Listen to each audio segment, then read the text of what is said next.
Clippers gave the Suns all they could handle without him. All right, here's another one. I should save it for next segment. And this is how much we have today. Damian Lillard and LeBron hung out yesterday. WNBA game. They made a point of going public. I just want to give you something to think about. You're driving somewhere in America today. You're watching me. Anthony Davis missed as many games this year as Damian Lillard has in his career. And it's getting worse. Okay, it solves two issues. Because in order for Portland to think about a trade, they'd have to get something big back. Anthony Davis is pretty big. Anthony Davis is a great player. But the Lakers have a couple of dilemmas here. Frank Vogel loves bigs. Anthony Davis doesn't want to be a big. He had his lowest year in rebounds, his lowest career in block shots. He's becoming a finesse player on the outside. So now Vogel and Anthony Davis, it's not ideal. And he's becoming a finesse player. And one of the great advantages with AD is his size. The other issue the Lakers have is Dennis Schroeder. They don't really want to re-sign him, but they kind of have to. Like if they want to beat as Golden State gets better, and the Clippers get better, and the Mavericks can get better, and Jamal Murray comes back and Denver is better, they kind of got to have a point. It ain't Caruso, but they don't want to pay Dennis Schroeder. Well, if you bring in Dame, that issue goes away. You get a true superstar, and the Anthony Davis health issue goes away. Listen, you never want to move off a guy that can come back to burn you. You know, I saw a story this week by John Hollinger, a pretty reliable guy, that said Dame to the Warriors. Portland can't make that deal. You can't have Steph and Dame coming back into your city and dropping 43s on you. It'd be humiliating. But you got draft picks in James Wiseman and Andrew Wiggins. That doesn't work. But if I'm the Lakers this morning, okay, I've had AD 2 years. I got a title. It worked. The NBA, this is not a 5-year league anymore. It is a year-to-year league. We all know that. It's not a 5-year league. There are no 5-year plans. You go through 2 coaches and 3 GMs. It's not a 5-year plan league. It's a year-to-year league. You just make moves to win.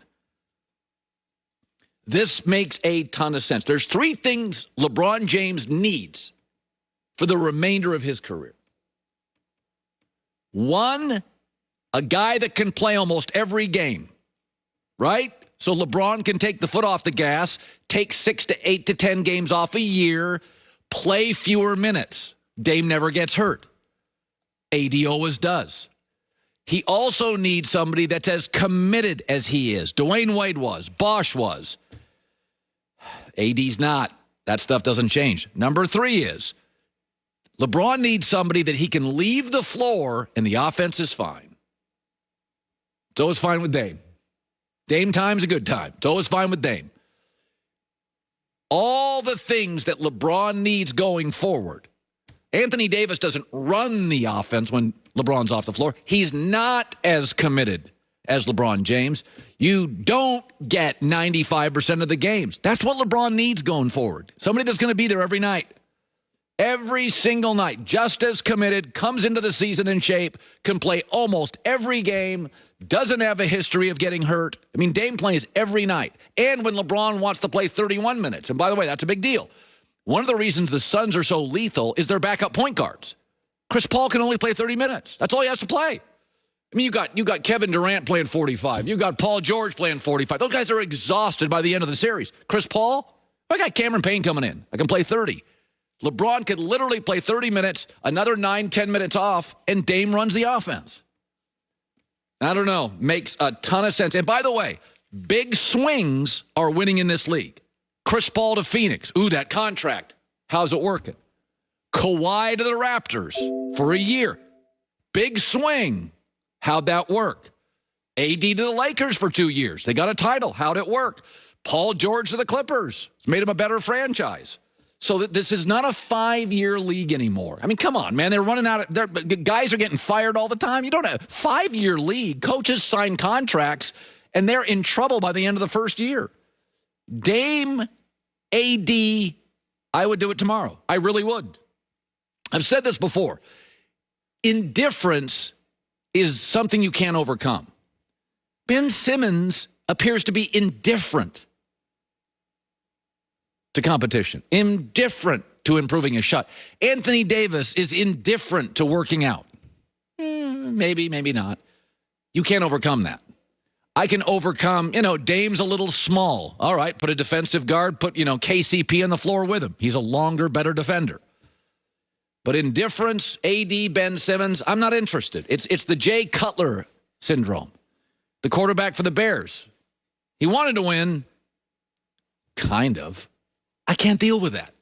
I'll deal with your shortcomings. I'll deal with less of an arm, less of an athlete. You got to want to win. You got to be committed. That's what Dame is. Every night of the year and of the offseason. Man, those are tasty stories. Who needs to talk about the game last night?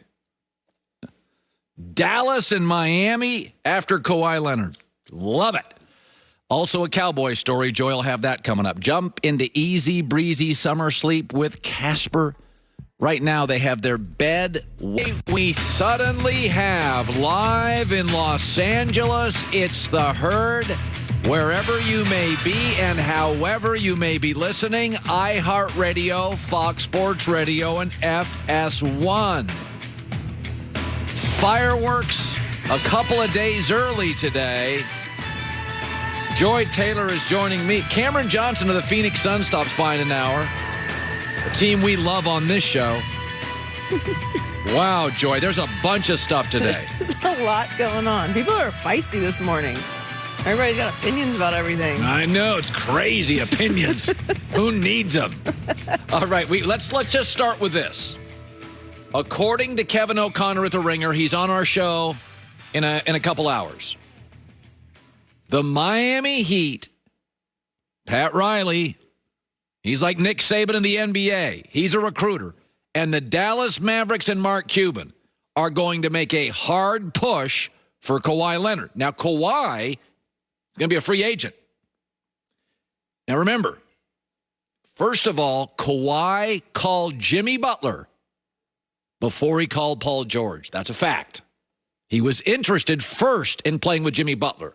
He thought Jimmy was a better player than Paul George. Probably is barely. All right, let's think about this for a second. And I'm going to throw this out because I think it's something. Kawhi Leonard's unique. Miami and Dallas have no state tax. LA's got 13%. Now, that is something with Kawhi. Here's why. Kawhi makes $34 million a year. If he stayed with the Clippers the next 3 years, instead of Dallas or Miami, he'd lose $13.5 million. If he stayed for 4, he'd lose $18 million. Why does that matter so much with Kawhi? Because unlike Steph or LeBron, California doesn't matter for those guys. They have huge shoe deals. They have big social media deals. Kawhi doesn't. He's not a big personality. He doesn't make anything on social media. He's not a big personality. He doesn't drive shoe sales. So a lot of pro athletes come to California. They've already made all their money, or they can drive shoe deals. They can drive social media deals. LeBron's got his uninterrupted. He's not worried about it. Kawhi's different.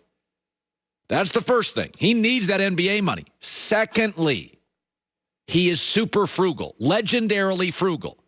True stories. When he signed a deal with the Spurs and made $94 million, he was driving a 20-year-old SUV. When asked about it, he said, it runs and it's paid off. He then had a deal with GameStop, which is a Wingstop. It's a chicken wing chain, Wingstop. He got some money for it. They gave him coupons. According to an article in Sports Illustrated, he panicked when he lost his coupons for free chicken wings. That's who he is. That's his personality. I know people like that. He's frugal. So with a lot of athletes, like a Steph and LeBron, California is where they need to be. Like, that's where they need to be. It doesn't matter. You got shoe money.